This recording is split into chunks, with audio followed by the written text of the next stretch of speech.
gentlemen, you're watching GEEKCASTER.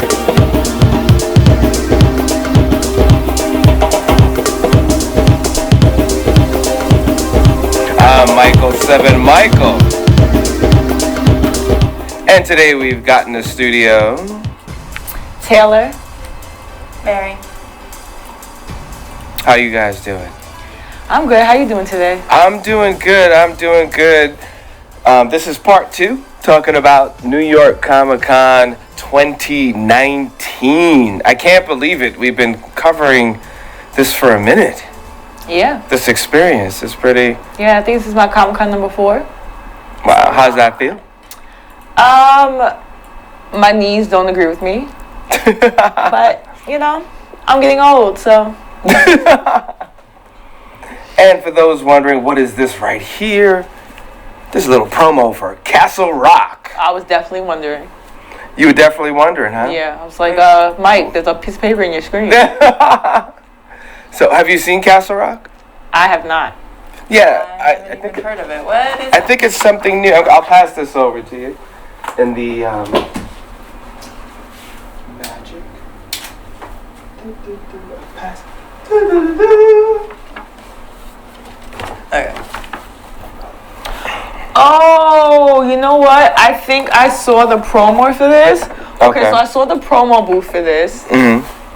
And it was basically like a wood scene with a creepy tree arm coming out, reaching over, and it was like a photo op. So it's definitely going to be on like the creepy horror-y side. Wait a minute. That wasn't the one with the dead body, right? I don't think And there part was of the a dead set? body.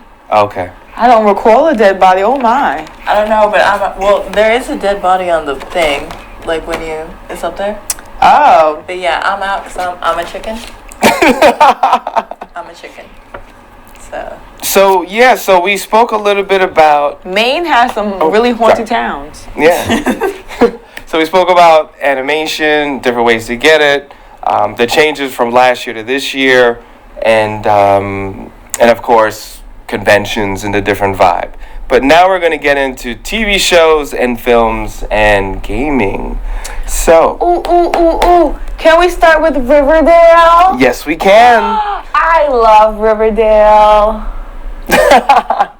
So, I didn't watch the show, but I did sit through the panel. I am up to date, people. And what I get from it is full of drama. Okay, so Riverdale, I think I'm the only one here who's up to date. Okay. So, I will be your Riverdale expert for today. Yeah, so if You know it's real when you flip the hair. Hair flip. So if you've never seen Riverdale, it is the Archie comic books as a reference frame. And then it kind of just goes left. The first season starts off with a murder, like that's how we start off day 1. Jughead's kind of the narrator of the whole series. You kind of hear him throughout. Yeah, he's a storyteller, so he's kind of writing the story of Riverdale as it's happening. So he's kind of the narrator every so often. But this is the show that will definitely keep you on the edge of your seat. Anytime you think things have calmed down in Riverdale, you're in for a surprise because it definitely is about to take a left turn. So it's a classic soap opera just using Archie. I don't. She's not up to date, so I wouldn't. Don't take her as an example. Okay, I tried to give it I call it the 3-episode test because I can never get to 5 episodes unless I actually like it. Right. So I gave it the 3-episode test, and it failed because it was so dramatic. But surprisingly, like it was too dramatic. It was unnecessarily dramatic. I'm just like. On the fan side over here, we absolutely love the drama. We love everything that happened. Like if you think season 1 is crazy, wait till season 2. Wait till you meet somebody named Chip. When Chip comes into the picture, everything out of the window. All your expectations, everything go out the window because it's on our Facebook. and it's also on our Instagram, a little bit of the panel. Actually, today is Wednesday. And today is the premiere of season 4, episode 1, 8 o'clock. By the time you watch this, it would have already aired, so you can catch it on Hulu. Well, yes. Well, you're a lover of it. You're not so much. I'm totally don't feel any kind of way. But what I get from the show, if you like drama, and you like the classic characters in a whole bunch of drama, then this will be a good show for you. Luke Perry, for those of you who watch it, plays Archie's father, Fred Andrews, and as many of you know, Luke Perry passed. Oh, yeah, they spoke about that at the panel. The first episode is actually a tribute episode. The episode that plays tonight is a tribute episode to Luke Perry. So look out for that. Oh, also, I think it's Veronica's mom? Yes. Is Molly Ringwald? Yes. No. No, she's Archie's mom. Molly is Archie's mom. Yeah. And if you know who Molly Ringwald, she is teenage life. The Breakfast Club. 16 Candles, all the classics. Yeah. It wasn't actually until the panel that I realized who she was. And I had like a star moment in the panel. I was like, oh my God, wait, oh my God. It was so funny. Like me and my little bubble, like the people around me are like, what's wrong with her? I love when they do that with shows. Like they'll have someone special play a character like in the newer version of the show or like a new show. Like in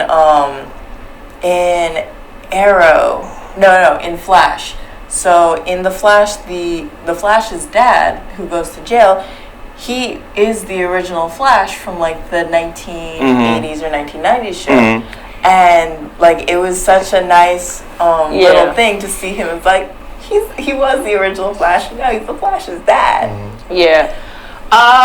So spoiler alert. Skip the next 30 seconds if you are not caught up. So when we leave off, Veronica's parents, both of them, are in jail. But according to the panel, although they spend a minute in there, they get out and things get hot and heavy. They've been hating on each other for a minute, so let's see. And Daddy is fine. He older. But he be hitting the gym because you remember he had that fight with Archie. So Hold on a second. He can handle it. First of all, anyone that has seen any shows we've done before, you can see how excited Tayler is on this show because we got a hair flip, we got a fawn, we got cracking knuckles. Like these things don't normally happen. So Hulu, I guess you did your thing. Right here. Yeah, this is the thing that I've been waiting for the entire freaking season happens. What? Betty's mom finally clocks out of the farm. Okay? She finally acknowledges that the farm is el loco en cabeza. My Spanish is horrible. I don't want to hear any comments on it. Right? Don't want to read them. Nothing. Don't care. But we also find out right before the episode ends that Betty's mom is an FBI informant. Oh, wow. Yes. And we meet her new brother. Okay. Spoiler alert over. You can come back. Hi guys. How you doing? That's why I can't watch it. Have any of you seen Batwoman? I did not. I saw about... It's on my list. No? I saw about what? It is on my list. 15 minutes. Okay. What was your assessment 15 minutes in? Kind of what we spoke about before the show, where you were like, okay, this supercharged, just action superhero kind of thing, not really too tight on the acting kind of thing, in reference to, was it Rose? Yeah, Ruby Rose. Ruby Rose. So, but I don't want to count it out yet because it was too early. And again, I was so tired from the cons, I kind of fell asleep. So I want to see a whole episode, and then I will talk about that next show. But I was so excited for that. I wanted to wait for the panel, but it was too long of a wait, and you would have wasted half your day. And actually, that's one of my problems with the cons, too, because you could literally watch 3 panels, and that's your whole day. Like, you know, waiting on a line, getting in there, and with Comic-Con, my issue with some of the panels is that they're at the Hulu theater. I understand that they need that kind of space. You know, it seats like 6,000 people, but it's like 0.7 miles away from the Javits Center. So it's literally like, it's like 8 blocks or something. A 15-minute walk if you're speed walking, 25 if you're strolling.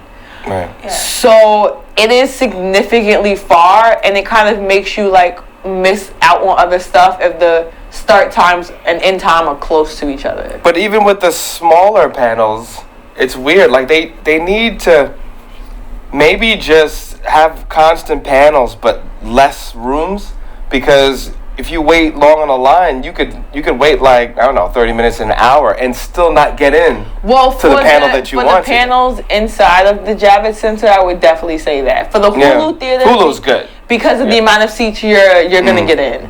Right. But I've definitely had that happen to me where I've stood online for 45 minutes and literally 3 people ahead of me, they said were full. Now, what do you think about them going with Batwoman instead of Batgirl? I love it.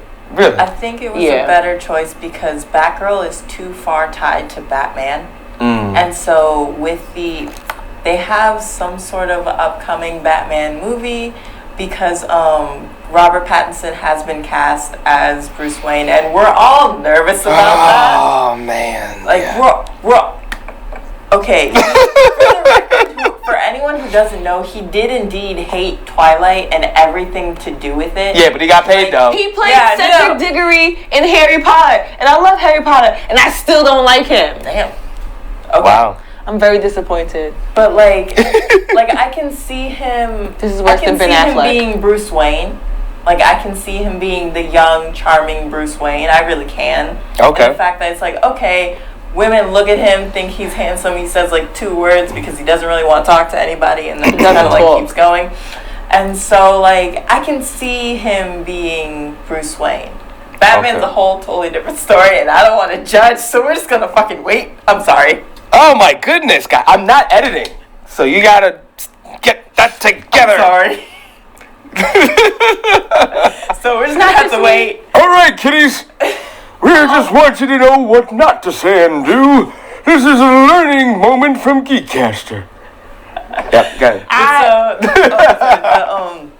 So like picking Batwoman over Batgirl is a better choice since Batgirl is so directly tied to Batman. Now, do you know, did they go with the I am Batman's cousin as he went away, I'm taking over the company, or is it the it's the ex-military vibe. The ex-military. Yeah, where she's new, she's heading into Gotham, she's like, I'm Gotham's solution.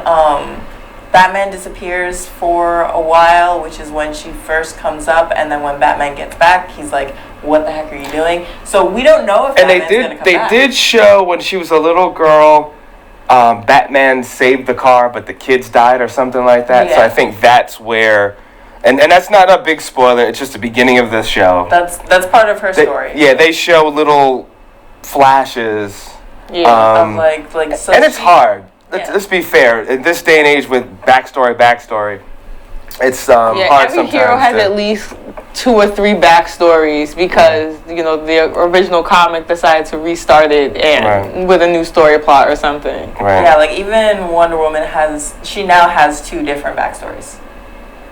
Before she was made of clay and then brought to life by Athena, and then as soon as New 52 hit, now she's Zeus's kid.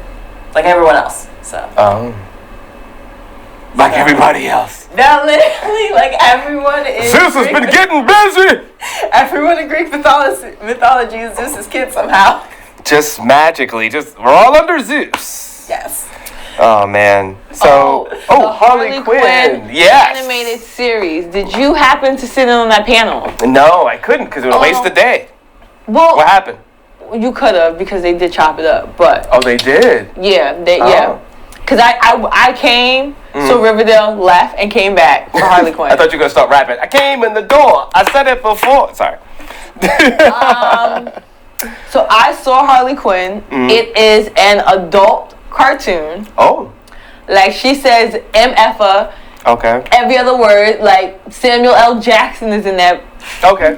Gotcha. So this is not for kids. This is not even like Family Guy version for kids because she is cussing up a storm. So kiddies, you're not supposed to watch Harley Quinn. Yeah, this Harley Quinn is not for you. And you know they're all the voice actors. The what? Actress for Quinn. Who is it?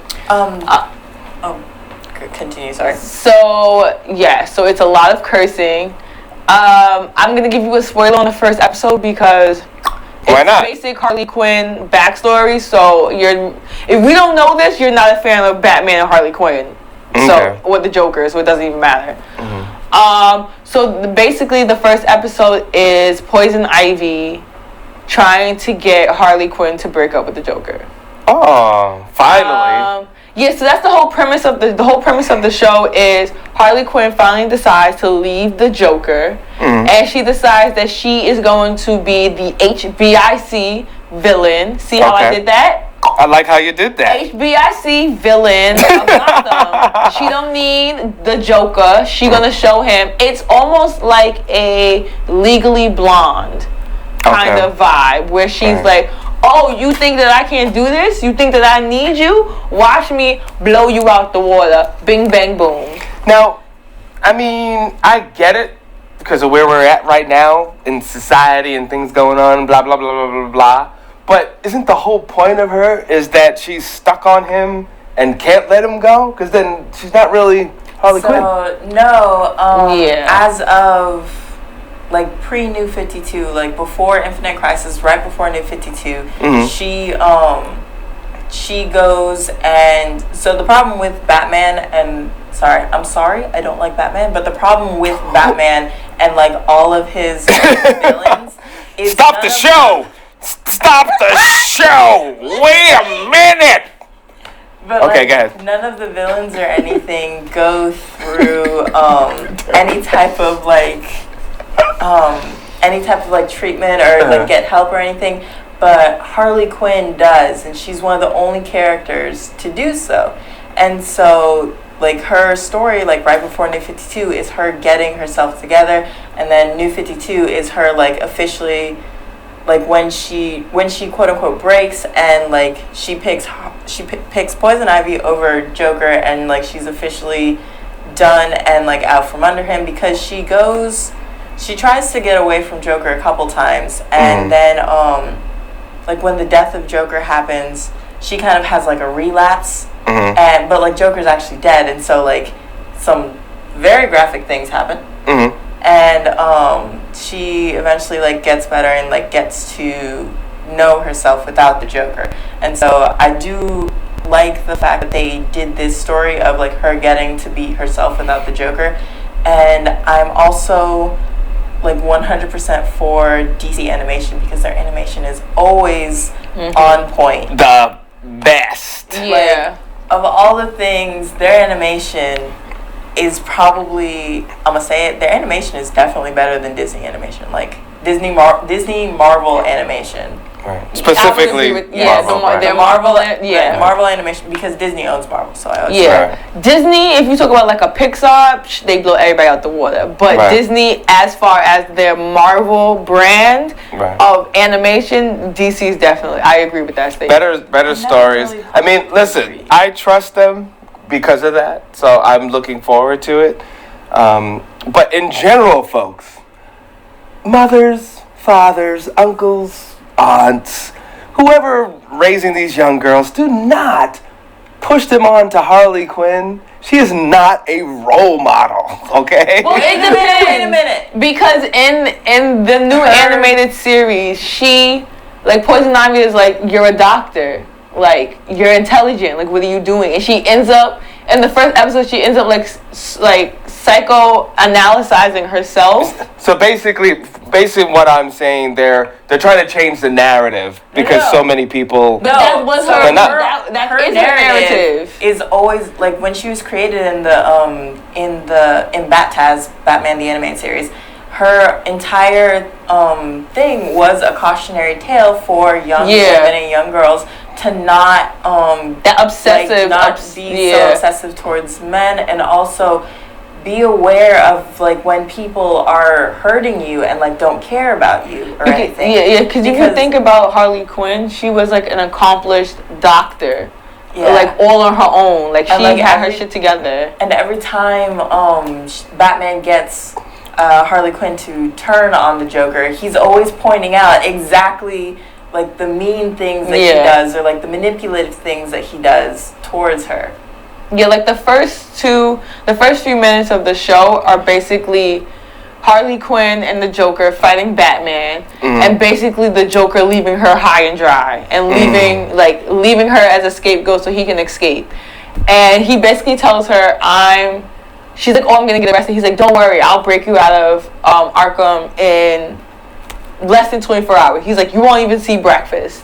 And she spends a whole year there, and she's still Poison Ivy's breaking out of jail, and they're like, let's go, Harley Quinn. And she's like, no, I'm still waiting for Mr. J to come and get me. He'll come here, I won't be here, he won't know where I am. And it's like, girl, he left you here for a year, he's not coming back. And it's like the strength of like another woman trying to like help and support her. You got me sold. So it's not that bad. No, so or it's getting better. Yeah, it's to show the growth. Guys that so like girls that don't know, and then guys that don't pay attention, because guys usually don't pay attention to female characters, at least in my experience, unless they're super popular like Wonder Woman or whatnot. They won't know Harley's actual story, so like they don't know that she's a cautionary tale. Like when you were saying don't tell I mean it definitely is. It's like no. Yeah. Tell them to pay attention to Harley Quinn so they know, like, they recognize who she is and what she represents. But people usually fixate and focus on, well, she's in love with Joker. Like it's a romance that needs to be emulated. And again, it's like the original version. But most people don't pay attention to that part of the canon. No, because like other than Suicide Squad, every time they show it, it is very one-sided, like to a toxic degree. It's always a super bad romance. It's very obvious that it's like, this is a bad thing, and it does make you question, why is she with him? Why is she like that? So like as you read more into her, you learn it's like, oh, she's suffering, like she's ironically a psychologist who is suffering from a mental disorder. Right. Yeah. That's sad. Even in the animated series, they make it very blatantly obvious that it's a very toxic, abusive, one-sided relationship. Yeah. So like if you anyone who actually watches it enough to pay attention to it, then they'd be like, yeah, no, we're not doing that. Yeah, you're saying like Harley Quinn and Joker, that's not I mean, people cosplay as them, but I don't think people really sit back and say, I want a relationship like them, because it's not a good relationship. Yeah, they probably just see like all the artist pages or renditions of like just them as like a couple's picture. Yeah. Right. And they're shooting Suicide Squad. I hate Suicide Squad with a fiery burning passion. Are you guys going to see Birds of Prey? Yes, I will. Margot Robbie was there. She was at New York Comic Con? Yeah. Because they out of nowhere, and then she left. Well, if you I missed her like this much. If you paid attention to the Marvel display the first 2 days, it wasn't Birds of Prey. I forgot what it was.